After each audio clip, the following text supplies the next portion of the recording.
आइए अब हम ये जानते हैं कि जो पूरा आईपीओ का गेम है ये किस तरह से रिटेल इन्वेस्टर्स यानी मेरे और आप जैसे इन्वेस्टर्स के अगेंस्ट में प्लान किया जाता है।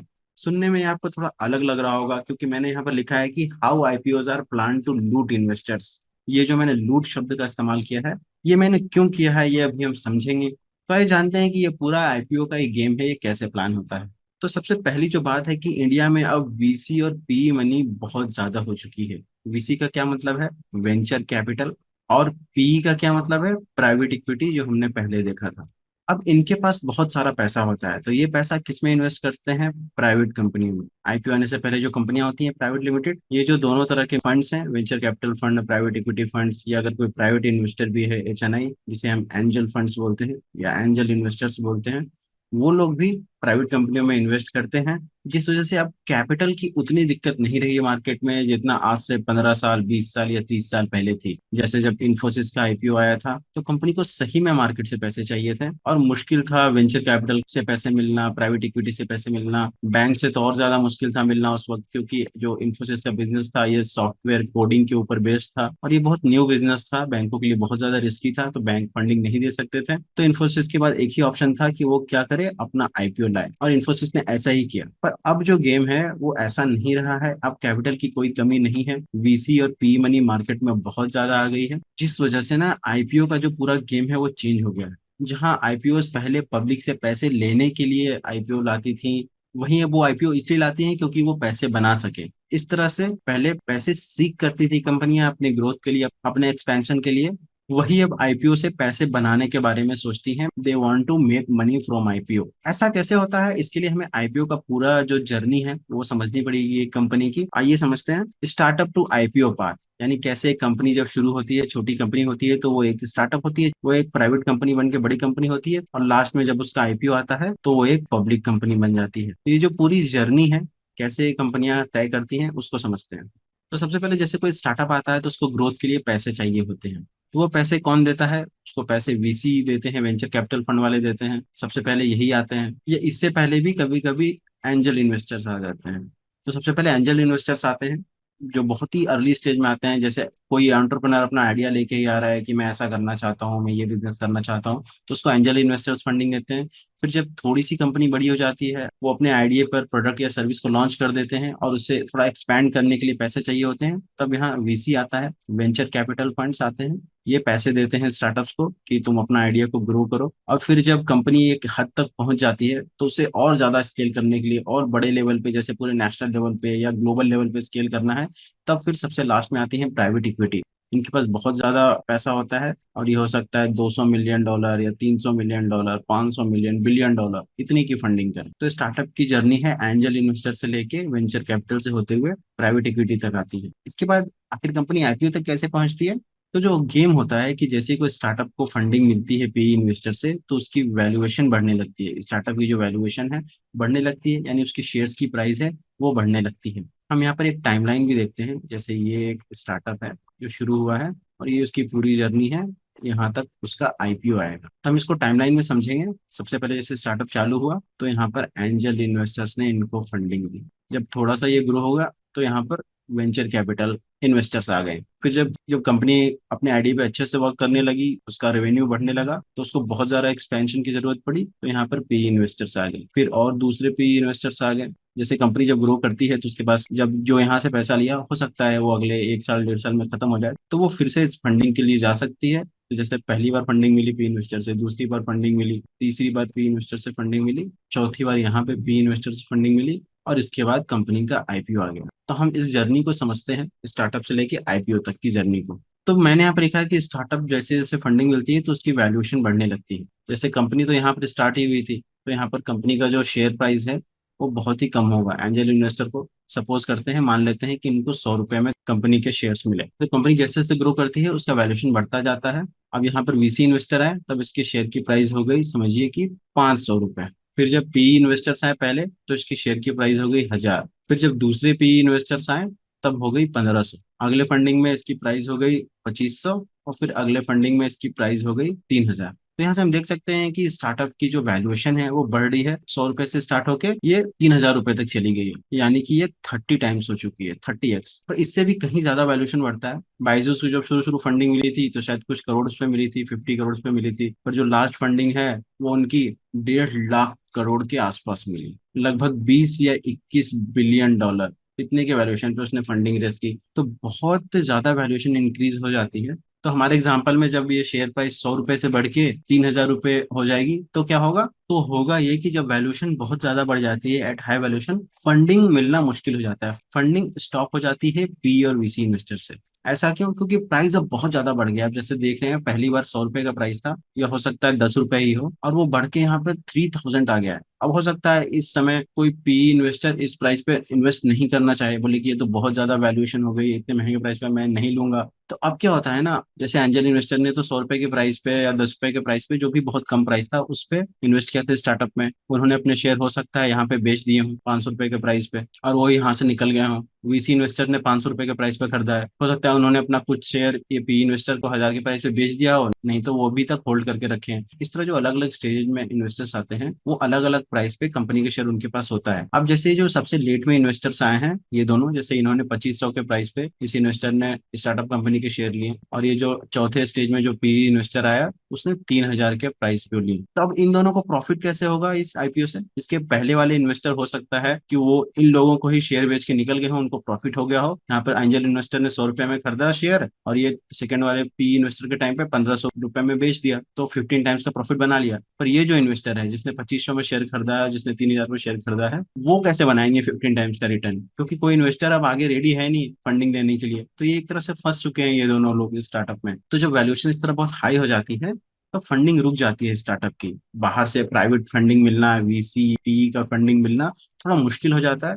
थोड़ा क्या, बहुत मुश्किल हो जाता है जब वैल्यूएशन बहुत बढ़ जाती है, इन कंपनियों का शेयर्स कोई बाई करने को रेडी नहीं होता है, जिस वजह से इनका प्रॉफिट बनाना मुश्किल हो जाता है। देखिए, क्योंकि कंपनीज है ना, हम कहीं भी इन्वेस्टमेंट करें, चाहे प्राइवेट या पब्लिक कंपनी में, तो हमें प्रॉफिट दो तरीके से ही होता है। पहला होता है कि या तो हमें डिविडेंड मिले जिससे हमें प्रॉफिट होता है, और दूसरा तरीका क्या है कि हम जो शेयर्स खरीदा है हमने, उसको हाई प्राइस पे हम सेल कर दें। जैसे हमने अगर 50 रुपए पे शेयर खरीदा था तो हम उसको 60 में बेच दें, तो बढ़े हुए प्राइस पे शेयर बेचने से प्रॉफिट होता है। और दूसरा, अगर कंपनी को प्रॉफिट होता है तो वो उससे डिविडेंड देती है हमें, उससे भी प्रॉफिट होता है। पर हम सब जानते हैं कि जो ज्यादातर स्टार्टअप्स हैं वो प्रॉफिट तो बनाती नहीं है, लॉस में ही रहती हैं, वो भी करोड़ों करोड़ों के लॉस में। तो वो डिविडेंड तो देने से रही, डिविडेंड का ऑप्शन ही खत्म हो गया। डिविडेंड तो कंपनी देगी नहीं, क्योंकि एक एक रुपया उसके लिए बहुत कीमती है। अपने एम्प्लॉयज को पैसा नहीं दे पाते हैं ये स्टार्टअप जो लॉस बनाते हैं, वो डिविडेंड कहाँ से देंगे? तो फिर इन्वेस्टर्स के पास एक ही ऑप्शन बच जाता है कि वो अपने जो शेयर्स है उसको हाई प्राइस पे सेल करें यहाँ पर, तभी उनको प्रॉफिट हो सकता है। पर अब दिक्कत क्या हो गई है कि कंपनी की वैल्यूएशन बहुत बढ़ गई है, और दूसरा, कोई नया वीसी या पी इन्वेस्टर इन्वेस्टमेंट करने को तैयार नहीं है, शेयर्स लेने को हाई प्राइस पे तैयार नहीं है। तो अब क्या ऑप्शन बचा है? ये जो लेट में इन्वेस्टर्स आए हैं, थर्ड राउंड या फोर्थ राउंड में, इनके पास अब क्या ऑप्शन बचा है? वो अपने शेयर किसको बेचेंगे? तो वो बोलेंगे कि अब हमारे शेयर कोई अच्छा बड़ा इन्वेस्टर तो खरीद नहीं रहा है, तो एक काम करते हैं, आईपीओ ले आते हैं और अपने शेयर्स को एक्सट्रीमली हाई प्राइस पे किसको बेचते हैं? बिल्कुल सही सोचा आपने, हमें बेचते हैं, पब्लिक को, जनता को बेच देते हैं। इस उन्हें प्रॉफिट हो जाएगा, और इस कंपनी से वो एक्सिट कर लेंगे, वो निकल लेंगे। और जो आईपीओ में जो शेयर सेल करते हैं ना, वो यही होते हैं, जब कोई एक्सटर्नल इन्वेस्ट शेयर सेल कर रहा है, सेलिंग शेयर होल्डर हमने देखा था आईपीओज में, उसमें बहुत सारे फंड्स का नाम रहता है कि ये कैपिटल, वो कैपिटल, ये फंड, वो फंड, तो वो यही इन्वेस्टर्स रहते हैं। इनका हाई प्राइस का शेयर अब कोई वीसी, कोई पी लेने को रेडी था नहीं, तो इन्होंने क्या प्लान किया कि अब आईपीओ लाते हैं और अपने शेयर्स को एक्सट्रीमली हाई प्राइस पे पब्लिक को बेच देते हैं। और एक्चुअल में जो भी जैसे प्राइवेट इन्वेस्टर इन्वेस्ट करता है, वो सबसे ज्यादा पैसे तभी बनाते हैं जब उन्होंने जैसे स्टार्टअप में इन्वेस्ट किया हो, वो अपना आईपीओ लाए। तो हो सकता है कि जिसने यहाँ इन्वेस्ट किया हो, यहाँ इन्वेस्ट किया हो, वो अपने शेयर्स को ना बेचे, सब आईपीओ का प्लान करके बैठे रहें। तो फिर उस केस में इतने सारे इन्वेस्टर बैठे रहेंगे अपने शेयर्स को हाई प्राइस पे सेल करने के लिए, और जब आईपीओ आएगा, कंपनी का आईपीओ आएगा, तो ये सब अपने शेयर्स को बहुत ही हाई प्राइस पे पब्लिक को बेचेंगे, और इन्हें बहुत ज्यादा प्रॉफिट होगा। कुछ को 100 टाइम्स का, कुछ को 500 टाइम्स का प्रॉफिट होता है आईपीओज में। और इस तरह से वो बोलते हैं कि हमने अपने इन्वेस्टमेंट में बहुत ज्यादा रिटर्न बनाया है। पर रिटर्न कहाँ से बनाया है? पब्लिक को शेयर सेल करके। तो इस वजह से आईपीओ आता है। आईपीओ में कंपनीज क्या करती है, बहुत अच्छे से प्लानिंग करती है, और अपने शेयर्स को बहुत ही हाई प्राइस पे पब्लिक को बेचती है। और हम क्या करते हैं, हम बिना सोचे समझे बाई कर लेते हैं। यहाँ पर सैड फेस मैंने बनाया है, क्योंकि ये एक सैड रियलिटी है। जब आईपीओ कोई आता है तो हम बहुत ही ज्यादा एक्साइटेड हो जाते हैं, ग्रीड में आ जाते हैं, हमें लगता है कि अपॉर्चुनिटी है। ये अपॉर्चुनिटी हमारे लिए नहीं, सबसे बड़ी अपॉर्चुनिटी इनके लिए है। ये जो इन्वेस्टर हैं जो सालों साल से प्लानिंग करके बैठे थे, उनके लिए सबसे बड़ी अपॉर्चुनिटी है पैसे बनाने की। हम तो ठीक से ये भी नहीं देखते हैं कि शेयर का रियल प्राइस क्या है। अगर किसी कंपनी का आईपीओ 2,000 रुपए के प्राइस पे आ रहा है तो उसकी सही वैल्यू 100 रुपए है कि 500 रुपए है कि 1,000 रुपए है, ये हम नहीं देखते हैं, और हम एक्साइटेड हो जाते हैं ये 2,000 रुपए का शेयर्स को लेने के लिए। इसलिए हमें बिना सोचे समझे बाय नहीं करना है, एनालिसिस करना है हमने बहुत सारा, जो हमने देखा है पिछले लेसन्स में। इस वजह से अगर कोई कंपनी का आईपीओ आ रहा है तो हमें उसका वैल्यूएशन देखना बहुत जरूरी है, उसका एनालिसिस करना बहुत जरूरी है। और अगर हम लॉन्ग टर्म के लिए होल्ड करना चाहते हैं तो कंपनी का वैल्यूएशन कम होना चाहिए, तभी फायदा होगा हम लॉन्ग टर्म के लिए होल्ड करना चाहते हैं तो।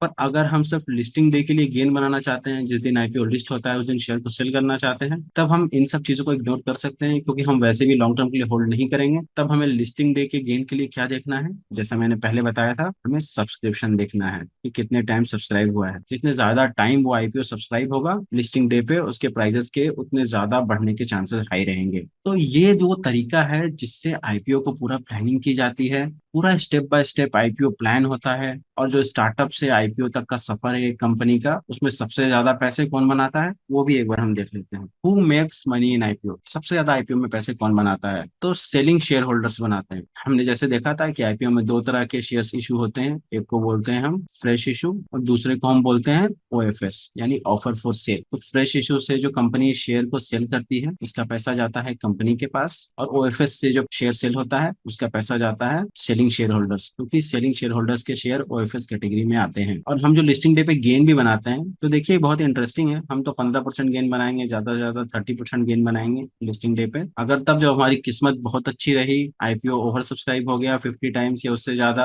और हमें आईपीओ में हमने अप्लाई किया तो हमें शेयर भी मिल गया, अलॉटमेंट भी मिल गया, तब हम ज्यादा से ज्यादा 15% या 30% या 50% का रिटर्न बना सकते हैं लिस्टिंग डे के दिन। पर ये जो शेयर होल्डर जो सेल करते हैं ना, ये ओएफएस कैटेगरी के जो शेयर होल्डर होते हैं, वो जो आईपीओ में सेल करते हैं, तो वो कितने टाइम्स का रिटर्न बनाते हैं, वो 15-20% का तो बनाते ही नहीं है, वो सीधा 50 टाइम्स, 50 गुना, 100 गुना, 100x, 500x, 500 टाइम्स, इतने बड़े बड़े रिटर्न बनाते हैं। इस वजह से जब आईपीओ आता है तो कोई भी कंपनी बहुत भयंकर प्रमोशन करती है, क्योंकि जो कंपनी आईपीओ ला रही है उसके पीछे बहुत बड़े बड़े इन्वेस्टर के करोड़ों करोड़ रुपए लगे हुए हैं, और वो इस पे बहुत बड़ा रिटर्न बनाना चाहते हैं। इस वजह से आईपीओ का भयंकर प्रमोशन किया जाता है। तो कोई आईपीओ जब आपको बहुत बार दिखे, बहुत न्यूज सुनने को मिल रही हो, बहुत पॉजिटिव न्यूज आ रही हो, तो इसका ये मतलब नहीं है कि कंपनी बहुत अच्छी है। इसका ये मतलब है कि इसके पीछे जो लोग हैं जो शेयर्स को सेल कर रहे हैं, सेलिंग शेयर होल्डर हैं, उन्होंने इसकी मार्केटिंग बहुत सॉलिड की है, ताकि पब्लिक इसमें बढ़ चढ़ के हिस्सा ले, उनके शेयर्स को बाई करे। पब्लिक ही क्यों, जैसे बहुत सारे जो म्यूचुअल फंड्स होते हैं वो भी अप्लाई करते हैं, क्यूआईबी कैटेगरी में बड़े बड़े इन्वेस्टर होते हैं,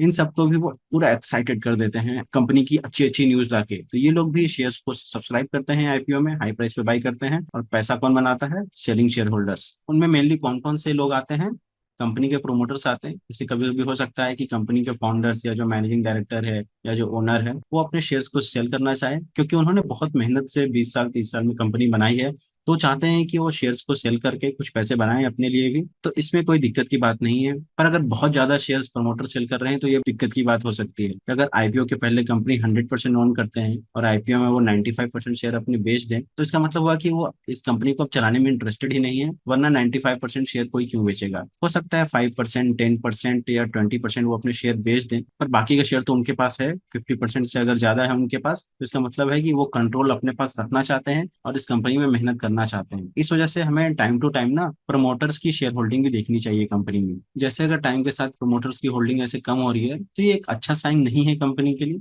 इसका मतलब है कि प्रमोटर्स का कंपनी पे से भरोसा नहीं है, वरना वो अपने शेयर्स को नहीं बेचेंगे।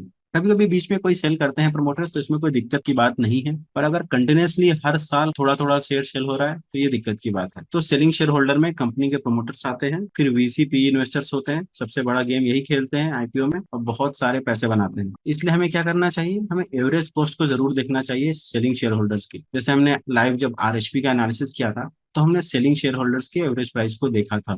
तो ऐसा हमें जरूर करना चाहिए, इससे हमें पता चलता है कि कौन शेयर होल्डर कितना पैसा बना रहा है। जैसे अगर किसी की एवरेज जो कॉस्ट है वो 10 रुपए है और जो आईपीओ का प्राइस है वो 400 रुपए है, तो इसका मतलब है कि 40 टाइम्स का रिटर्न ये शेयर होल्डर बना रहा है, जिसने 10 रुपए के प्राइस पे शेयर बाई किया था, अब वो उसको 400 के प्राइस पे बेच रहा है, तो 40 गुना का रिटर्न बना रहा है, 40 टाइम्स, यानी कि 4,000% का रिटर्न। और हम लोग क्या करते हैं, लिस्टिंग डे पे 20% के गेन पे, 30% के गेन पे, 35% के गेन पे बहुत खुश हो जाते हैं, पर असली पैसा बनाते हैं ये लोग। इस तरह से ये पूरा आईपीओ प्लान किया जाता है, वीसी और पी इन्वेस्टर जिसमें बहुत सारे पैसे बनाते हैं। और पूरी जो स्टार्टअप फंडिंग है वो इसी वजह से होती है, वीसी पी इन्वेस्टर की एक दिन आईपीओ आएगा और हम बहुत सारे पैसे बनाएंगे। तो दोस्तों हमने ये कंसेप्ट भी समझ लिया है कि कैसे आईपीओ प्लान किया जाता है, आईपीओ में कौन कौन पैसे बनाता है, पूरा कंपनी की जो जर्नी होती है उसके स्टार्टअप से लेके आईपीओ तक की, उसको भी हम समझ चुके हैं।